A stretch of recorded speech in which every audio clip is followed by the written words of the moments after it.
Totoo lang po. Ito po kasi yung nagpapasalamat po ako sa Panginoon kasi hindi ko naman po ina-expect. Kumbaga, wala na akong ina-expect talaga.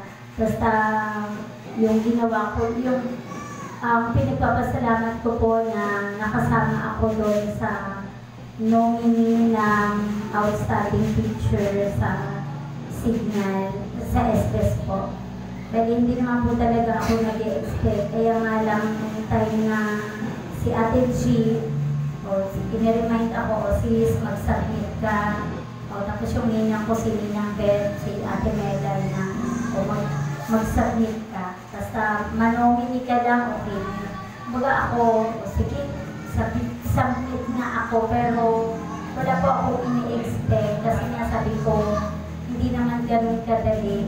At saka yung mga papers ko, hindi ko alam kung may bigat ba. Pero dahil nga andun yung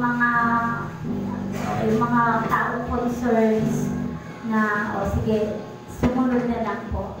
Kaya nagpapasalamat po ako sa Panginoon sa kabila ng mga bagay na hindi naman ako nag-e-expect na makakasama doon. Pero yun po yung mga nag-submit niya, yung 11. Hindi man ako yung outstanding teachers kasi alam ko may talagang, kumbaga si Teacher Apple yung aming outstanding teacher.